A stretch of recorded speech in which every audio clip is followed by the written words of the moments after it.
صلوا علیہ وآلہ.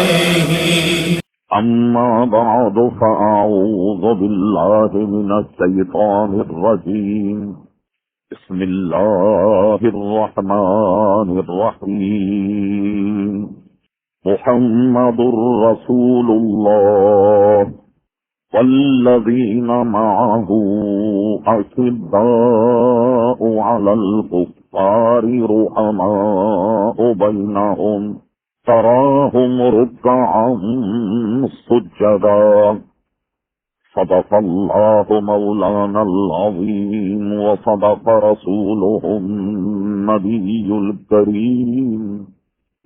محترم حضرات، حمد و صلاۃ کے بعد اس فقیر حقیر نے آپ حضرات کے سامنے قرآن مجید فرقان حمید 26ویں پارہ سورہ فتح کے آخری رکوع سے ایک آیت مقدسہ تلاوت کرنے کا شرف حاصل کیا. محترم حضرات، آج کیا عرض کیا جائے، بے شمار عنوانات اس مہینے کے حوالے سے اور مسلمانوں کی عظیم شخصیت اور ہمارے چوتھے خلیفہ حضرت علی رضی اللہ تعالیٰ عنہ کا وصال اور شہادت اسی مہینے میں ہے. ان تمام عنوانات کو سامنے رکھتے ہوئے ہم نے مناسب سمجھا کہ آج کے موقع پر حضرت علی رضی اللہ تعالیٰ عنہ کی سیرت کے کچھ گوشے اور آپ کی شہادت اور کئی مسائل جس کا تعلق ہمارے مذہب، مشرب اور مسلک کے اہل سنت سے ہے، ان کو بھی بیان کیا جائے جو حضرت علی رضی اللہ تعالیٰ عنہ کے حوالے سے. میں نے یہ آیت جو آپ کے سامنے تلاوت کی بظاہر بڑا عجیب لگا کہ حضرت علی رضی اللہ عنہ کی سیرت پر کلام کرنا، اور آیت میں نے کون سی پڑھی؟ محترم حضرات، اس آیت کا ظاہر تو آپ نے یقیناً سمجھ لیا کہ عموماً علماء سے بعض و تقریر میں آپ سنتے رہتے ہیں. ہم نے اس کو اس لیے تلاوت کیا کہ ایک تفسیر کے مطابق اس کی تفسیر، اس کے معنی یہ ہے، فرمایا گیا محمد صلی اللہ علیہ وسلم اللہ کے رسول، آپ کی رسالت کے معنی بعد فرما والذین معہ، اور جو حضور کے ساتھی ہیں، اشداء علی الکفار، کافروں پر بڑی سخت، رحماء بینہم، مگر آپس میں بڑے رحم دل. پھر فرما تراہم رکعا سجدا، اے مخاطب اگر تو جماعت صحابہ کرام علیہم الرضوان، وہ لوگ جو حضور کے ساتھی ہیں، انہیں جب تم دیکھو گے تو تم دیکھو گے کہ انہیں رکوع اور سجود کرتے ہوئے پاؤ گے. علماء فرماتے ہیں کہ والذین معہ سے مراد حضرت ابوبکر صدیق کی ذات ہونی چاہیے. اشداء علی الکفار سے حضرت فاروق اعظم رضی اللہ عنہ کی ذات مراد لی جائے. رحماء بینہم سے حضرت عثمان غنی رضی اللہ عنہ کی ذات لی جائے، اور تراہم رکعا سجدا سے مراد حضرت علی کی ذات لی جائے. جو اوصاف چار بیان کیے گئے، اگرچہ یہ چاروں اوصاف پوری جماعت صحابہ کرام علیہم الرضوان میں موجود اور پائے جاتے، لیکن ہر ایک نے اس میں شہرت پائی. مثلا یوں سمجھیں کہ سب سے زیادہ ساتھ صدیق اکبر کو میسر آیا، اس لیے فرما والذین معہ کا مصداق وہ ہونا چاہیے. کفار مشرکین پر تو سارے صحابہ بہت سخت، مگر اس میں شہرت حضرت عمر نے پائی رضی اللہ عنہ، فرما اس سے مراد وہ ہونا چاہیے. علم، صبر، درگزر، یہ سارا مادہ پوری جماعت صحابہ میں، لیکن یہ عنصر حضرت عثمان غنی رضی اللہ عنہ میں بدرج اتم. تو فرماتے ہیں کہ اس سے مراد حضرت عثمان کی ذات ہونی چاہیے. اسی طرح تمام اوصاف میں لوگ مشہور ہیں، حضرت علی رضی اللہ اس میں مشہور ہیں کہ نماز کی ادائیگی میں وہ اپنی مثال آپ سے، وہ اس طرح کہ کوئی ایسی چیز جنگ میں آپ سے لگ گئی جو اس زمانے کے ہتھیار تھے اور وہ آپ کے بدن میں پیوست ہو گئی، وہ چیز لوگ جب اسے کھینچا جاتا تو حضرت علی اس کی تاب نہیں لاتے، چیخ نکل جاتی اور وہ آپ کے بدن سے نہیں نکلتا.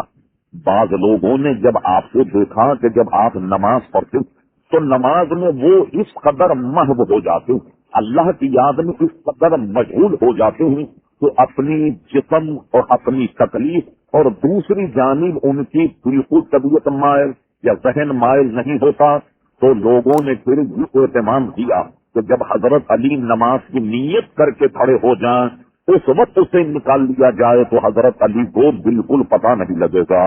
اور واقعتاً ایسا ہوا. حضرت علی رضی اللہ عنہ حالت نماز میں تھے اور وہ چیز آپ کے بدن سے کھینچ لی گئی اور حضرت علی رضی اللہ عنہ کو بالکل بھی تکلیف کا احساس ہی نہیں ہوا. تو فرماتے تراہم رکعان سجدہ سے مراد حضرت علی رضی اللہ تعالیٰ عنہ کی ذات ہونی چاہیے. ذرا یہ کوئی آیت کے حوالے سے تھا. اب آئیے حضرت علی رضی اللہ عنہ سے متعلق عام معلومات جو ہر مسلمان کو اس اعتبار سے کہ وہ ہمارے نبی صلی اللہ علیہ وسلم کے چوتھے خلیفہ ہیں اس قدر معلومات ہونی ضروری. حضرت علی کا نام علی، ان کے والد کا نام ابی طالب. حضرت علی رضی اللہ تعالیٰ عنہ نبی کریم صلی اللہ علیہ وسلم کے سگے چچا زاد بھائی تھے. ابو طالب آپ کے چچا تھے اور حضرت علی رضی اللہ عنہ ان کے فرزند. اسی طرح ان کی والدہ ماجدہ کا نام فاطمہ تھا. اگرچہ ان کی زوجہ کا نام بھی فاطمہ ہے حضور کی صاحبزادی، لیکن حضرت علی رضی اللہ عنہ کی والدہ ماجدہ کا نام بھی فاطمہ تھا اور کتابوں میں یوں لکھا ہوتا ہے فاطمہ بنت اسد. یہ حضرت علی کی والدہ. ہم اہل سنت و جماعت کے مطابق یہ بات ذہن میں رہے ابو طالب کے ایمان لانے کا ہماری کتابوں میں ذکر نہیں. ان کا ایمان لانا ہماری کتابوں سے ثابت نہیں. شمول الاسلام اعلی حضرت کا ایک مستقل رسالہ، اس میں یہ تک لکھ دیا گیا کہ حضور نے ان سے یہ ارشاد فرمایا ابو طالب تم میرے کان میں کلمہ کہہ دو تاکہ کل قیامت میں تمہارا شفیع بن جاؤں. اعلی حضرت کی یہ عبارت ہے کلمہ نہ کہنا تھا نہ کہا، انہیں وہ کیا جس کی مغفرت نہیں. ایک اور حدیث میں ہے کہ حضور کی حمایت کی وجہ سے حضرت ابو طالب جو ہیں ان پر قیامت میں سب سے ہلکا عذاب دیا جائے گا. مگر اور دوسری روایتوں میں ہے کہ جہنم کا سب سے ہلکا سب سے کمتر عذاب یہ ہے کہ پیر میں آگ کی جوتے پہنا دیے جائیں گے جس سے دماغ ہانڈی کی طریقے سے کھولے گا. تو اور عذابوں کا کیا حال ہوگا؟ تو ان کا ایمان اسلام لانا ہماری کتابوں سے ثابت نہیں. اگرچہ بعض لوگ ان کے ایمان کے قائل اور انہوں نے جتنے اس میں دلائل کی ایک ایک دلیل کا رد اعلیٰ حضرت فاضل بریلوی نے ایک علیحدہ سے کتاب میں اس کا کر کے ان کے سب کے جوابات دیتی ہیں. وہ جو علمی حضرات ہوں جو دیکھنا چاہیں وہاں ملاحظہ فرما لیں. یہاں اس قدر زیادہ بحث کی ضرورت نہیں. حضرت فاطمہ بنت اسد کا معاملہ یہ ہوا کہ اللہ اکبر حضور علیہ الصلوۃ والسلام کا دریا رحمت جب جوش میں ہو تو کبھی کبھی رحمت کی جانب ایسے مائل ہوتے. ان کا جب وصال ہوا، وصال ہونے کے بعد جب ان کو قبر میں اتارا جانے لگا حضرت علی رضی اللہ تعالی عنہ کی والدہ حضور نے فرمایا ٹھہر جا. ٹھہرنے کے بعد کیا ہوا لوگ سمجھے نہ جانے کائی کے لیے روک دیا گیا. حضور نے سب کو روک کر خود ان کی قبر میں لیٹے. تھوڑی دیر تک ان کی قبر میں لیٹے کائی کے لیے لیٹے تاکہ اپنے جسم سے اس قبر کو برکت دی جائے. قبر میں لیٹے اور لیٹنے کے بعد نکل گئے. فرمایا کہ ان کو قبر میں رکھ دو انشاءاللہ گویا اب میری برکت سے یہ قبر انہیں اب کوئی نقصان نہیں پہنچائے گی، کوئی نقصان نہیں پہنچائے گی. تو اس سے پتہ لگا تو یہی نہیں کہ حضور صلی اللہ علیہ وسلم سے صحابہ اقتصاد فیض زبردستی کر لیا کرتے تھے، بلکہ حضور کا دریا رحمت جب جوش میں آئے تو آج خود بھی اس طریقے سے فیض پہنچا دیا کرتے کہ قبر میں لیٹ کر اور فرما اب ان کی قبر انہیں کوئی تکلیف نہیں پہنچائے گی. اس سے معلوم ہوا کہ حضور علیہ السلام کا اشارہ ہو جائے تو قبر کوئی تکلیف نہیں پہنچاتی. یہ کرم حضور نے حضرت علی رضی اللہ عنہ کی والدہ ماجدہ کے ساتھ کیا. اور مشہور ہے کہ حضرت فاطمہ بنت اسد یہ اسلام لے آئی اور اس میں کوئی اختلاف نہیں. جب حضور نے اعلان نبوت آیا اکابر صحابہ کا اس معاملے میں یہ گویا مذہب ہے تو سب سے پہلے ایمان لانے والے حضرت علی ہیں رضی اللہ تعالیٰ عنہ. اس میں ایک بحث چلی. ایک بحث تو یہ چلی کہ سب سے پہلے ایمان لانے والوں میں حضرت زید ابن حارثہ جو حضور علیہ الصلوۃ والسلام کے غلام اور ایک حدیث یہ ہے کہ سب سے پہلے ایمان لانے والی حضرت خدیجۃ الکبریٰ ہے. یہ بات یوں سمجھ میں آتی کہ ظاہر ہے کہ حضور پر جب سب سے پہلی وحی آئی تو سب سے پہلی وحی آنے کے بعد حضور کا سب سے پہلے جو سابقہ اور معاملہ ہوا وہ ظاہر ہے کہ اپنی زوجہ کے ساتھ ہوا. تو جب حضور پر وحی آئی حضرت خدیجۃ الکبریٰ آپ کو ورقہ ابن نوفل کے پاس لے گئی کہ میرے شوہر یہ کہتے کہ ایک فرشتہ میرے پاس آیا جس کا نام جبریل تھا. کہتے ورقہ بہت زیادہ عمر رسیدہ تھے کہ ان کی پلکیں جو ہیں وہ بالکل ڈھلک گئیں. ورقہ ابن نوفل جب جبریل امی کا نام سنا تو انہوں نے اپنی پلکوں کو ایسے اٹھایا. اٹھانے کے بعد حضور کا دیدار کیا فرما جبریل یہ تو وہ فرشتہ ہے جو موسیٰ پر آیا کرتا, یہ تو وہ فرشتہ ہے جو عیسیٰ علیہ السلام پر آیا کرتا تھا. وہ سمجھ گئے کہ آپ اللہ کے نبی ہیں. اور بعض علماء نے کہا کیونکہ اس کی تصدیق کر دی اس لیے ورقہ ابن نوفل کو بھی حضور کے صحابہ میں شمار کیا گیا. ایک اور حدیث ایک ام المومنین بیان کرتی ہیں حضور سے کہ میں نے ورقہ ابن نوفل کو سفید کپڑوں میں خواب میں دیکھا تو حضور نے فرمایا ورقہ ابن نوفل کو اگر تم نے سفید کپڑوں میں خواب میں دیکھا تو وہ جنتی ہے. اس لیے جو خواب کی تعبیر کا علم رکھنے والے لوگ ہیں یہ تعبیر اسی طرح کرتے ہیں کہ کوئی آدمی اپنے مرحوم کو اگر خواب میں سفید کپڑے پہنا ہوا دیکھے تو یہ تعبیر ہے کہ اللہ نے اس پر رحم فرما دیا اور وہ گویا جنتی ہے. لمبی بحث اس میں ہم نہیں پڑھنا چاہتے. غرض کہ سب سے پہلا جو سابقہ حضور کا پڑھا ظاہر اپنی شریک حیات کے ساتھ تو حضرت خدیجہ کبریٰ جو ہیں وہ سب سے پہلے ایمان لائیں. اور سب میں مشہور روایت یہ ہے جس پر تمام لوگوں کا تقریباً اتفاق وہ یہ ہے کہ حضرت صدیق اکبر رضی اللہ عنہ سب سے پہلے ایمان لائے. اب بہت سارے حضرات جو اس نشید و فراز کو نہیں جانتے وہ کہتے ہیں یہ بڑی عجیب بات ہے کہ وہ پہلے وہ ایمان لا پہلے وہ ایمان لا. ارے بھائی ایک ہی تو ہوگا. ہمارے امام اعظم ابو حنیفہ رضی اللہ عنہ رب کریم ان کی خبر کو رحمت و رضوان کے پھولوں سے بھر دے فرمائے چاروں باتیں بالکل درست ہیں, کوئی اختلاف ہی نہیں. کیسے اختلاف نہیں, چاروں میں اختلاف ہے. پہلے وہ ایمان لا پہلے وہ لا. اپنا سنو یوں تکلیف کی جا سکتی ہے کہ کوئی پوچھے کہ جوان مردوں میں سب سے پہلے ایمان کون لائے وہ ابو بکر صدیق. بھائی بچوں میں سب سے پہلے ایمان کون لائے وہ حضرت علی. عورتوں میں سب سے پہلے ایمان کون لائے وہ خدیجۃ الکبریٰ. غلاموں میں سب سے پہلے ایمان کون لائے وہ زید بن حارثہ. یہ اگر بات بالکل درست ہو گئی.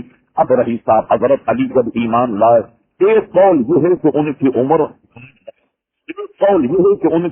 9 برس اور ایک قول جو مشہور ہے وہ یہ کہ حضرت علی رضی اللہ عنہ کی عمر شریفہ اس وقت 10 برس کی تھی جبکہ اس زمانے میں حضرت صدیق اکبر رضی اللہ عنہ جوان تھے.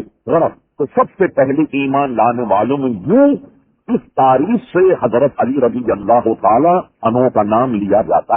کہیں آپ لکھا ہوا ہو کہ سب سے پہلے ایمان حضرت علی لائے تو کہیں آپ کے ذہن میں یہ خلفشار نہ آئے کہ مولوی تو آج تک ہم سے یہ کہتے رہے کہ سب سے پہلے حضرت ابو بکر صدیق ایمان لائے تو یہ خاصا آپ کے ذہن میں رہے. اب آئیے حضرت علی رضی اللہ تعالی عنہ 10 برس کی عمر میں اوائل ہی میں ایمان لے آئے. اب ان کی وہ فضیلتیں جن میں اور صحابہ کرام بمشکل سے ہی کوئی شریک ہیں وہ یہ ہے کہ حضرت علی رضی اللہ تعالیٰ عنہ سے نبی کریم علیہ السلام نے اپنی سب سے پسندیدہ صاحبزادی جس سے بہت زیادہ محبت فرماتے تھے حضرت فاطمہ رضی اللہ تعالی عنہا کا نکاح حضرت علی سے فرمایا. اہل سنت و جماعت کا یہ ایمان اور عقیدہ ہے کہ حضور کی صاحبزادیاں 4 ہیں. بعض لوگ جو کہتے ہیں حضور کی ایک صاحبزادی کیونکہ اگر ایک مان لی جائے تو ان کا کام آسان ہو جائے گا اور اگر 4 مانی جائیں تو ان کا کام مشکل ہو جائے گا. اگر حضور کی 4 صاحبزادیاں مانی جائیں تو 2 ماننا پڑے گا کہ حضرت عثمان کے مقام میں اور وہ لوگ جو 4 صاحبزادیوں کے قائل نہیں وہ حضرت عثمان رضی اللہ عنہ پر جب تک تبرہ نہ کر لیں ان کا کھانا ہضم نہیں ہوتا. اب کیا کیا جائے؟ شیخ محقق شاہ عبدالحق محدث دہلوی رحمۃ اللہ علیہ کو کہتے ہیں یہ تو آپ سب جانتے ہیں کہ 2 صاحبزادیاں حضرت رقیہ حضرت ام کلثوم یہ حضور کے نکاح میں حضرت عثمان غنی کے نکاح حضرت عثمان غنی کے نکاح میں یہ ان کا وصال ہوا. ان کے وصال پر حضور علیہ السلام نے فرمایا جب دوسری صاحبزادی ان کے نکاح میں بھی تو فرمایا عثمان اگر تمہارے اس نبی کی 40 بیٹیاں ہوتی اور وہ جسے بات کی ضرورت انتقال کرتی رہتی تو میں 40 تو 40 تم سے لیا ہوتا. اور علماء فرماتے ہیں دنیا میں جب سے دنیا معرض وجود میں آئی حضور کی باسط تک کوئی خوش نصیب ایسا نہیں گزرا کہ ایک نبی کی 2 بیٹیاں اس کے نکاح میں ہو وجود حضرت عثمان سے. اہل سنت فرماتے ہیں نور کی سرکار سے پایا دوتالا نور کا او مبارک تم کو ذو نورین جوڑا نور کا. یہ ایسا نور کا جوڑا حضرت عثمان کے نکاح میں تھا. غرض یہ 2 تو ان کے نکاح میں. شیخ محقق کی تحقیق یہ ہے سب سے بڑی صاحبزادی حضرت زینب نام تھا ان کا نکاح حضرت ابو العاص سے ہوا. اور حضرت ابو العاص کا مختصر تعارف یہ ہے کہ جب جنگ بدر ہوئی تو خود حضور کے داماد دوسروں کی فوج میں تھے اور بعد میں وہ ایمان لائے. ان سے ایک صاحبزادی ہے کتاب الصلاۃ مشکاہ شریف میں ان کی صاحبزادی کا تذکرہ بھی موجود ہے جو حضرت زینب کے بدن سے ہے. اور ابو العاص جو ہے وہ ان کے والد ہیں اور وہ ان کا نام تھا امامہ. مشکات میں ضمن یہ حدیث آئی کہ حضور نے دوران نماز ایک بچی کو اپنی گود میں لے لیا اور وہ امامہ تھی. یہ امامہ حضور علیہ السلام کی نوازی تھی جو حضرت ابو العاص سے اور اپنی بیٹی حضرت زینب کے بدن سے تھی. اب اس میں جو لوگ کہتے ہیں کہ ایک ہی بیٹی ہے ہمارے نزدیک وہ منکر قرآن قرآن کا منکر ہے. سنیے متن قرآن کیا کہتا سبحان اللہ. سادے باری تعالیٰ ہوا یا ایھا النبی قل ازواجک و بناتک اے نبی علیہ السلام تم اپنی تمام بیویوں سے کہہ دو وہ بناتک اپنی تمام بیٹیوں سے کہہ دو. اگر حضور کی ایک بیٹی ہوتی تو قرآن کی آیت یہ ہے کہ قل ازواجک وہ دیکھا اپنی تمام زوجات جو ازواج ہیں ان سے کہہ دیجیے اور اپنی ایک بیٹی سے کہہ دیں. جب قرآن کہتا ہے بناتکا معلوم ہوا کہ حضور کی بیٹی نہیں بلکہ بیٹیاں تھی. فضیلت یہ اپنی جگہ تو یہ ساری تینوں صاحبزادیاں اس وقت پیدا ہوئی جب حضور نے اعلان نبوت نہیں فرمایا. ایک قول یہ اعلان نبوت کے بعد جو صاحبزادی پیدا ہیں وہ حضرت فاطمہ ہیں. یہ فضیلت دوسری صاحبزادیوں میں ہے. اور حضرت علی رضی اللہ عنہ سے حضور علیہ السلام نے ان کا نکاح فرمایا. اور نکاح فرمانے کے بعد ایک روایت میں ہم نے پڑھا حضور علیہ السلام نے نہایت سادہ نکاح اور مختصر قسم کا جہیز. اگر آج وہ جہیز دے دیا جائے جو حضور نے اپنی صاحبزادی کو دیا ارے صاحب گولیاں چل جائیں کئی لوگوں کا قتل ہو جائے اور وہ کہیں کہ ہم رہ گئے تھے مذاق کے لیے ایک مٹکا ایک چارپائی اور جناب ایک رضائی اور اس کا تم نے دے دیا ہمیں. تو وہ جہیز مختصر تھا حضور نے اپنی صاحبزادی کو دیا اور اس کے بعد ایک پیالے میں پانی لیا. پانی لے کے اس پر دم کیا. دم کرنے کے بعد دونوں میاں بیوی پر پانی کا چھڑکاؤ کر کے حضور نے فرمایا میں نے تمہاری نسلوں کو شیطان کے مکر و قید سے بچا دیا. شیطان کے مکر و قید سے تمہیں بچا دیا. یہ حضور نے پانی دے کر دم کر کے اور جناب ان پر چھڑکاؤ کر دیا. اب حضرت علی رضی اللہ عنہ کی دوسری زندگی کا آغاز ہوتا. حضرت علی رضی اللہ عنہ میں ویسے تو کئی فضیلتیں موجود ہیں چند اس نے ہیں سوائے غزوہ تبوک حضرت علی نے تمام غزووں میں شرکت فرمائی. اور وہ واقعہ حدیث میں یوں ہے کہ آپ نے فرما علی ہم جا رہے ہیں غزوہ تبوک میں اور تم گھر بار کی بچوں کی اور مدینہ منورہ کی نگرانی کرو. یعنی ایک طرح سے انہیں جنگ سے واپسی تک اپنا مختصر وقت کے لیے اپنا خلیفہ متعین کیا. تم نیابت میں رہو. اس زمانے میں جب کوئی غزوہ یا جنگ ہوتی تو یہ صحابہ کا ایمان اور ان کی ہر شخص اس میں جانے کا متمنی ہوتا. ایسا نہ ہم اس ثواب سے بچ جائیں محروم رہ جائیں. حضرت علی نے کہا حضور آپ ہمیں بچوں میں سو جا رہے یعنی میں تو آپ کی فضیلت سے محروم رہ جاؤں گا تو آپ بچوں میں چھوڑ جا رہے ہیں تو جب میں یہاں کیا کروں وہاں جا کر جہاد کروں اس کی فضیلت تو پاؤں. حضور نے فرمایا نہیں تم یہاں بال بچوں کی نگرانی کرو اہل خانہ کی نگرانی کرو. علی کیا تم اس بات پر راضی نہیں ہو تمہارا مقام میرے نزدیک ایسا ہے جیسے کہ موسیٰ علیہ السلام کے زمانے میں حضرت ہارون کا مقام. تم میرے نزدیک ایسے ہو جیسے موسیٰ علیہ السلام کے بھائی حضرت ہارون ہے تو تم حضرت ہارون علیہ السلام کی طرح میرے ساتھی ہو. مگر سنو فرق یہ ہے کہ وہ نبی تھے اور تم نبی نہیں ہو. کیا سمجھے آپ؟ یہ جو احمقانہ ایک شوشہ چھوڑ دیا گیا کہ حضور کی اطاعت کرنے میں بھی آدمی نبی بن جاتا ہے، حضور کی فرما برداری سے بھی آدمی نبی بن جاتا ہے۔ مرزا نے یہ کہا کہ دل نبوت یہی تو ہے، فیروزی نبوت یہی تو ہے۔ مجھے بتائیے اس کائنات میں ایمان سے کہیے سب سے بڑھ کر صدیق اکبر سے بڑھ کر کوئی مطیع فرما بردار ہے؟ حضرت فاروق اعظم سے بڑھ کر اس دنیا میں کوئی مطیع فرما بردار ہے؟ حضرت عثمان سے بڑھ کر کوئی فرما بردار ہے؟ حضرت علی سے بڑھ کر کوئی فرما بردار ہے؟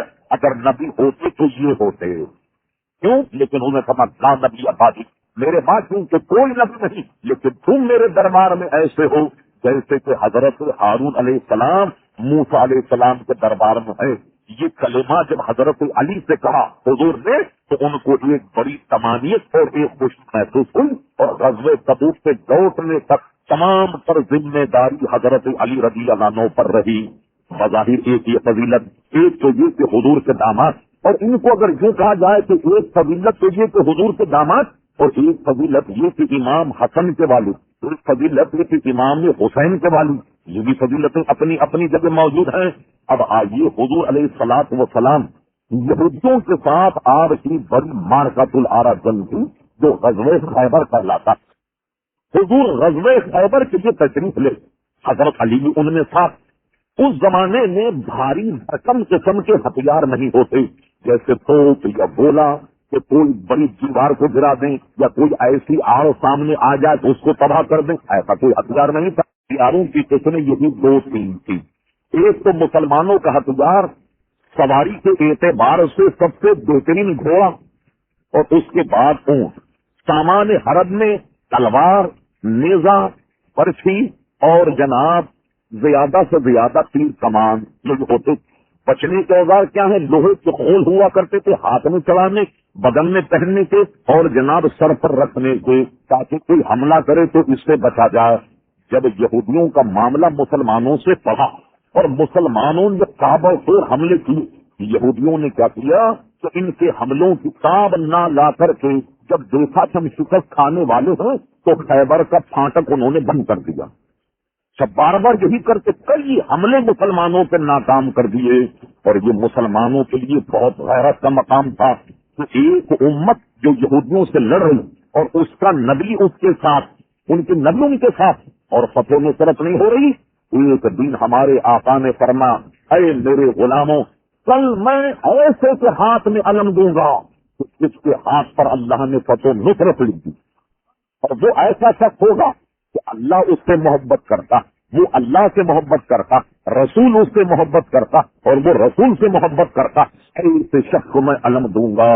یہ اعلان تھا کہ صحابہ کرام علیہم رضوان نے یہ نہیں کہ اس بات میں بے چینی پھیلی کہ کریڈٹ کون لے جائے گا، نہیں، ہر آدمی تیار تھا کہ شاید یہ شرف مجھے ملے، شاید حضور کی نظر کرم مجھ پر ہو جائے۔ یہ صاحب صبح صحابہ جمع ہونا شروع ہو گئے، سب آ گئے، حضرت علی موجود نہیں۔ حضور نے فرمایا، علی کہاں؟ رضی اللہ تعالیٰ عنہ۔ انہوں نے کہا حضور ان کی تو آنکھ میں مرض ہو گیا، وہ تو آنسو کے قصے مبتلا، وہ تو بیمار۔ فرما انہیں بلاؤ۔ حضرت علی کو بلایا، لوگ جان گئے کہ فاتح خیبر حضرت علی ہوں گے۔ یہ صاحب حضرت علی کو بلایا، کہا حضور میری تو آنکھوں میں آنسو کے چشم ہے، گویا بیمار ہوں میں۔ حضور نے اپنا لعاب دہن حضرت علی کی آنکھ میں لگا دی، دونوں آنکھوں میں لگا دیا، وہ اسی وقت بھلے ہو گئے۔ بلکہ امام جلال الدین سیوطی نے تو یہ تک لکھ دیا کہ ساری زندگی کبھی آنکھوں میں کوئی مرض ہی پیدا نہیں، پوری زندگی کوئی مرض پیدا نہیں ہوا، اور وہ آنن فانن بھلے کنگے ہو گئے، اور آپ نے ان کو جھنڈا دیا، جیسا کہ فرمایا کہ اللہ نے اس کے ہاتھ پر فتح و نصرت لکھ دی۔ اب کی مرتبہ جب یہودیوں پر اللہ بولا، انہوں نے وہی حرکت کی کہ جب دیکھا کہ مقابلے کی تاب نہیں، سب اندر گھس گئے اور پھاٹک بند کر کے بیٹھ گئے۔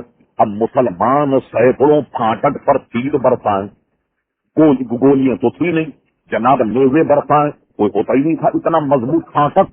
سبحان اللہ، روایت میں ہے حضرت علی رضی اللہ تعالیٰ نے اس کی جانی پشت کر کے کھڑے ہوئے اور پورے پھاٹک کو اپنی قوت کے ساتھ اپنی پشت پر لے لیا، یعنی جو دوسری جو فصیل اور دیوار اس سے حضرت علی نے اسے اکھیڑ لیا، اور اکھیڑنے کے بعد امام جلال الدین سیوطی کے بقول ایسی ترتیب سے رکھ کر اور اس کے نیچے بیٹھ گئے کہ ساری فوج جو ہے وہ پھانٹک اوپر سے گزر کر قلعے میں پہنچ گئی اور آنن فانن یہودیوں کو تہس نہس کر دیا۔ ایک پوری فوج کا مقابلہ جب حضرت علی سے ہوا، انہوں نے دیکھا کہ یہ شخص جو ہے اس نے تو فتح کر لیا، جب پوری فوج ان کی طرف مائل ہوئی تو اتنا بڑا پھانٹک جو تھا حضرت علی نے اس کو ڈھال کے طور پہ استعمال کیا۔ اب بتاؤ اتنی بڑی ڈھال کے آگے کون آتا؟ یہ آنن فانن میں خیبر کا قلعہ فتح ہو گیا۔ دو روایتیں موجود ہیں طبرانی۔ ایک روایت تو یہ صحابہ کہتے ہیں کہ جب جنگ ختم ہوئی تو ہم نے اس کو بڑی مشکل سے ایک طرف سے دوسری طرف کھسکانا چاہا تو ہم نے 40 آدمیوں نے پھانٹک کو اٹھایا۔ اور اسی میں ایک روایت یہ ہے کہ یہ جنگ ختم ہونے کے بعد 80 آدمیوں نے پھانٹک کو اٹھانے کی کوشش کی تو وہ 80 آدمیوں سے ہلا بھی نہیں۔ اب آپ بتائیے کہ حضرت علی رضی اللہ تعالی عنہ کی طاقت کا کیا عالم تھا، یہ قوت ایمانی تھی حضرت علی رضی اللہ عنہ۔ اور یوں کہیے کہ حضور علیہ السلام کی زبان سے جو کلمہ نکل گیا اس کی تکمیل تھی کہ میں ایسے سب کو کل علم دوں گا۔ اللہ تبارک و تعالیٰ نے جن کے ہاتھوں پر فتح و نصرت رکھ دی ہوگی اور خیبر کا قلعہ الحمدللہ 7ویں ہجری کی اور یہ فتح ہو گیا۔ یہ بہت بڑا کارنامہ تھا، یہودیوں کی کمر ٹوٹ گئی۔ عزیزان گرامی، حضرت علی کے فضائل میں سے ایک بات یہ بھی، حضرت علی رضی اللہ عنہ کو حضور نے بہت کم عمر میں یمن کا قاضی بنا کر بھیجا۔ کہ حضور میں تو نا تجربے کار ہوں، میں تو جوان، مجھے تو فیصلوں کا اتنا تجربہ نہیں۔ حضور علیہ الصلوۃ والسلام نے آپ کے سینے پر ہاتھ مار کر دم فرما دیا اور دعا فرمائی۔ حضرت علی فرما تو جس دن سینے پر ہاتھ پڑا اور دعا اور دم ہوا حضور کا، قسم خدا کی پوری زندگی میں نے جتنے فیصلے کیے ہیں مجھے اپنے فیصلے میں کبھی بھی تردد نہیں ہوا کہ شاید یہ فیصلہ مجھ سے غلط ہو گیا ہو، کبھی بھی تردد نہیں ہوا۔ اور ایک روایت تو خیر عام روایتوں میں مل جائے گا آپ، حضرت عمر رضی اللہ عنہ جب قضاءت کی نشست پر ہوتے تو بطور خاص حضرت علی کو اپنا مشیر رکھتے، جب کوئی فیصلہ آتا تو مشورہ کرتے، فرمائیے اس میں آپ کی کیا رائے ہے، تو حضرت علی مشورہ دیتے، حضرت عمر غور فرما کر فیصلے صادر فرماتے۔ ایک فیصلہ جو بہت طویل ہے جس کا وقت نہیں، اگر حضرت عمر رضی اللہ فیصلہ کچھ کرنا چاہتے، حضرت علی نے کچھ مشورہ دیا، کے مشورے پر حضرت عمر نے فیصلہ کیا اور فیصلہ کرنے کے بعد یہ تاریخ ساتھ جملے حضرت عمر نے فرمایا، لوگوں گواہ رہنا اگر آج علی مجھے مشورہ دینے والے نہ ہوتے تو عمر ہلاک ہو گیا ہوتا، یہ فیصلہ مجھ سے غلط ہو جاتا، حضرت علی سے مشورہ کر کے میں نے فیصلہ کیا، اللہ کا کرم ہے کہ یہ فیصلہ درست ہوا، اور آج اگر حضرت علی نہ ہوتے تو عمر ہلاک ہو گیا ہوتا۔ اس سے ان حضرات کی تعلق کا بھی پتہ لگائی کہ آپس میں کس قدر سیر و سکر ہیں عزیزان گرامی یہ تمام حضرات۔ غرض یہ کہ حضرت علی رضی اللہ عنہ کی بے شمار فضیلتیں اپنی جگہ، اور ایک فضیلت یہ بھی ہے کہ حضور نے ارشاد فرمایا کہ حضرت علی رضی اللہ عنہ کوئی شکل کو دیکھنا بھی ایک قسم کی عبادت ہے۔ کہ کوئی آدمی اگر کچھ نہ پڑھے، صرف حضرت علی کسی محفل میں بیٹھے ہوں تو حضرت علی کے چہرے کو دیکھنا بھی فرمایا گیا کہ عبادت ہے۔ اس سے اندازہ لگائیے حضرت علی رضی اللہ تعالی عنہ کا عزیزان گرامی مقام کتنا بلند اور کتنا بالا۔ اب آئیے وقت کی کمی کے اعتبار سے 2-3 بہت ہی ضروری باتیں۔ تینوں خلفاء جو گزرے سب کے ہاتھ پر حضرت علی رضی اللہ عنہ نے بیعت کی، لہذا جو آج کل حضرت علی کے دعوے دار ہیں ماننے والے عزیزان گرامی خوب یاد رکھیے کہ بغیر کسی تردد کے حضرت علی رضی اللہ عنہ نے تینوں خلفاء کے ہاتھ پر بیعت کی۔ ایک یہ بات آپ کے ذہن میں رہے۔ ایک بات یہ کہ سب سے پہلے حضرت علی تھا، علی جو ہے وہ خلافت کے گویا اہل تھے اور دوسروں کو خلافت مل گئی، اور حضور نے تو ان سے فرمایا تھا کہ علی میرے بعد تم خلافت کے مستحق ہو۔ سیاہ حضرات کی مستند کتاب جو ہماری لائبریری میں الحمدللہ موجود ہے، آپ چاہیں تو اس کا فوٹو بھی لے جائیے فتح کا۔ حضرت علی سے کسی نے بھری محفل میں پوچھا، علی یہ بتاؤ تو حضور نے تمہیں کوئی وصیت کی تھی کہ میرے بعد تم خلیفہ بنو یا تم میری نشیب پر جلوہ گر ہو اور تمہارے نام پورے خلافت نکلے؟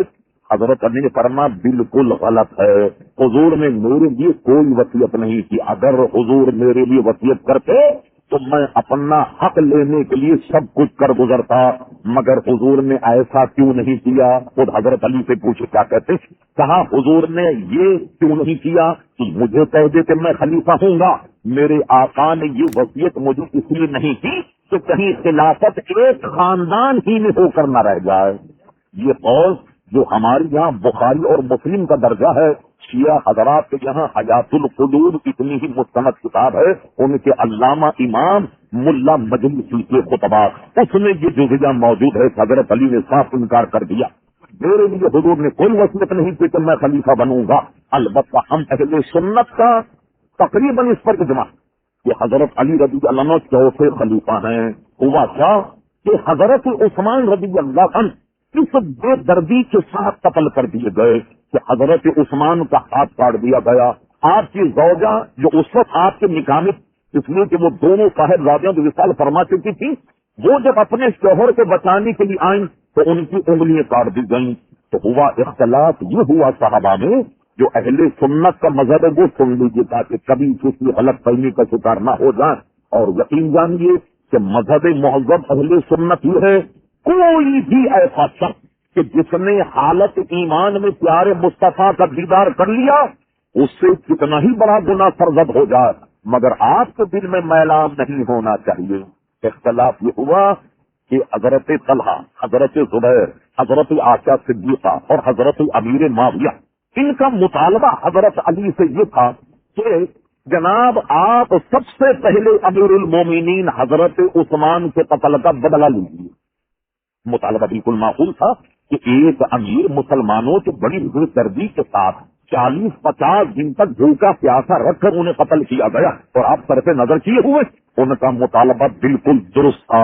اور حضرت علی کا موقع اس لیے درست تھا، انہوں نے کہا کہ بہت زیادہ معاملہ مقدر ہو گیا اور جناب دوسرے جو غنڈے بدماش بہت کم ہو گئے، اگر میں نے اس وقت خون کا مطالبہ کر کے ان کے خون کے بدلہ لینے کی کوشش کی، سلطنت اسلامیہ پارا پارا ہو جائے۔ امیر المومنین تو امیر المومنین، حکومت جو ہے اسلامی یہی ٹوٹ کر کے رہ جائے۔ ان کا موقع بھی بالکل درست تھا۔ تو ان حضرات نے کچھ چکر رنجی اور کچھ لڑائیاں ہوئی جو جنگ جمل کے اعتبار سے ہیں، لیکن اب سنیے اہل سنت کا مذہب کیا ہے۔ حضرت عمر بن عبد العزیز رضی اللہ عنہ، خوب توجہ کیجیے، اسی کو ذہن میں رکھیں، ان سے کسی نے مسئلہ پوچھا کہ یا امیر المومنین یہ تو بتائیے، یہ جو بعض صحابہ میں سب کلیسیں ہو گئیں اور جنگیں ہوئی، ان میں حق پر کون؟ حضرت علی حق پر تھے، ام المومنین حضرت عائشہ صدیقہ حق پر تھی، یہ حضرت طلحہ، حضرت زبیر، ان میں کون حق پر تھا اور یہ معاملہ ہوا تھا؟ اب لیجیے حضرت عمر بن عبد العزیز کتنی پیاری بات کہہ گئے۔ آپ نے پوچھا اچھا یہ بتاؤ کہ ان کی جنگ میں ہم تھے؟ کہ نہیں۔ کہا تمہاری ہماری تلواریں چلی؟ کہ نہیں۔ کہا جب اللہ نے ہماری تلواروں کو محفوظ رکھا تو ہمیں چاہیے کہ اپنی زبان کو بھی محفوظ کر لیں۔ کہ اللہ نے اتنا کرم کیا کہ ہم اس جنگ میں تھے نہیں، اللہ نے ہمیں بچایا۔ جب اللہ نے ہمیں اور ہماری تلواروں کو بچا دیا، اب ہمیں چاہیے کہ اپنی زبانوں کو بھی بند رکھیں۔ یہ اہل سنت کا عزیزان گرامی مذہب ہے۔ اب خود آئیے حضرت علی کا معاملہ، ایک کوئی حاسد قسم کا آدمی حضرت علی کی خدمت میں آیا اور ان کا تبرعی کہنے کہ علی یہ تو بتاؤ صدیق اکبر کے زمانے میں کیا ہوا؟ مانی زکات کو کچل دیا گیا، مسلم کذاب نے نبوت کا دعویٰ کیا، اس کی جڑ کاٹ دی کہ اسے قتل کر دیا، اور 1 لاکھ سے قریب جو توبہ کر گئے سے توبہ کر گئے، ورنہ ہزاروں کو قتل کر دیا گیا۔ حضرت عمر نے قیصر و کسریٰ کو روم ڈالا، حضرت عثمان غنی نے کشتیوں کی جنگ میں عرب سے عجم تک کے فتوحات کرنا شروع کر دی۔ یہ فتوحات کی جلغار تمہارے زمانے میں کچھ نہیں ہوا، تم نے اتنی زیادہ کوئی فتح و نصرت نہیں کی۔ ہو سکتا ہے حضرت علی کچھ اور جواب دیتے، ہماری عقل و خرد کے اعتبار۔ حضرت علی نے بڑی پیاری بات فرمائی، سبحان اللہ۔ حضرت علی نے فرمایا سنو ہوا کیا؟ حضرت ابو بکر صدیق کے زمانے میں جو ہوا اس لیے ہوا کہ ان کو مشورہ دینے والے میرے جیسے تھے، فاروق اعظم کے زمانے میں اس لیے ہوا ان کو مشورہ دینے والے میرے جیسے تھے، حضرت عثمان کے زمانے میں اتنی فتوحات اس لیے ہوئی انہیں مشورہ دینے والے میرے جیسے تھے، اور میرے زمانے میں اس لیے نہیں ہوا کہ مجھے تمہارے جیسے مل گئے۔ بالکل بند ہو گیا اس کا منہ اور چپ چاپ سے چلا گیا۔ اس سے اندازہ لگایا کہ ان میں بہانی کتنا ربط اور کتنی مہربانی اور کتنی محبت ہے۔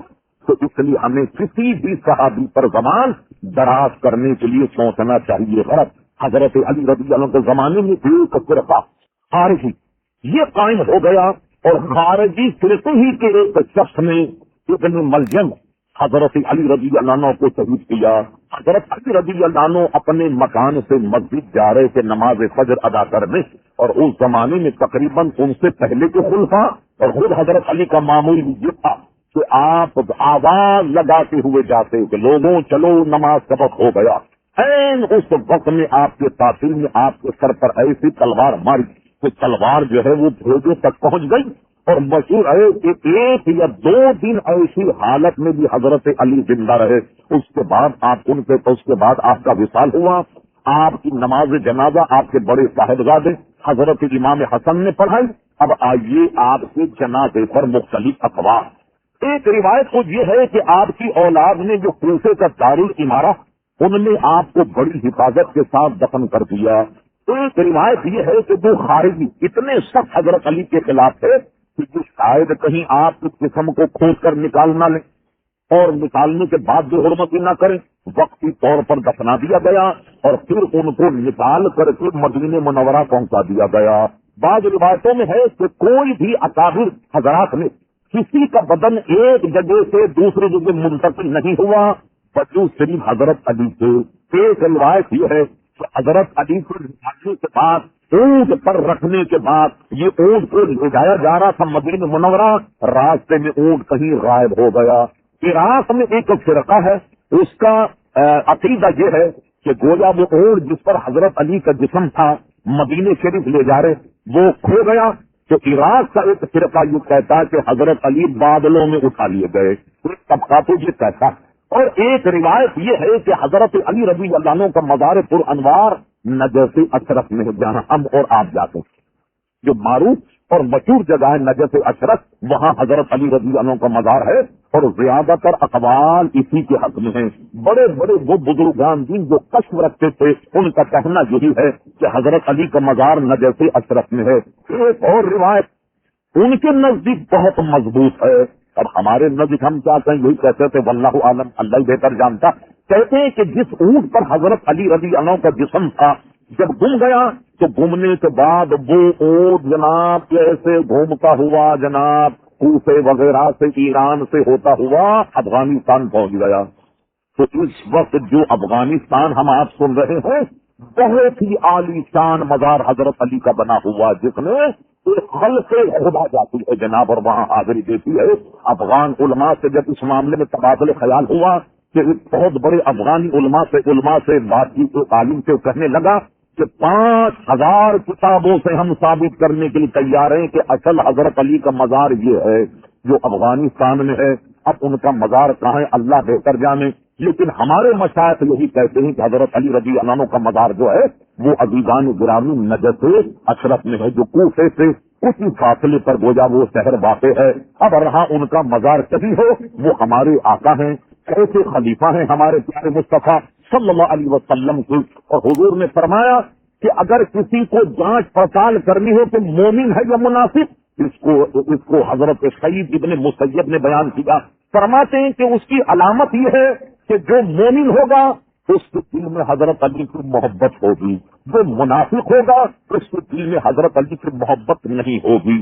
صحابہ کہتے ہیں کہ ہم حضور علیہ السلام کے دور میں مومن اور منافق کو اسی سے پہچان لیتے تھے کہ جس کے دل میں حضرت علی کی محبت ہم پہچان لیتے یہ مومن ہے، اور جس کے دل میں حضرت علی کا بغض ہوتا ہم پہچان جانتے کہ یہ منافق ہے. تو عزیزان گرامی، ہم اہل سنت و جماعت حضرت علی رضی اللہ تعالیٰ عنہ سے نہ طریقوں کی محبت رکھتے ہیں بلکہ ان کی آل سے محبت رکھتے ہیں، پورے اہل بیت سے محبت رکھتے ہیں. اور استاد زمن صحیح شاہ سخن مولانا حسن فاضل بریلوی رحمت اللہ تعالی علیہ خوب فرماتے ہیں کہ کیا اعلیٰ حضرت یہ فرماتے کیا بات رضا اس چمنستان کی زہرا ہو کلی جس میں حسین و حسن ہوئی، اور ہم ان سب کے بارے میں حضرت علی ہوں، صدیق اکبر ہوں، پوری جماعت صحابہ کرام علیہم رضوان ہو، اس کے بارے میں ہمارا موقف یہ ہے حسن سنی ہے. افراط و تفریط اس سے کیوں کر ہو کہ ادب کے ساتھ رہتی ہے رویش ارباب سنت کی. وما علینا الا البلاغ.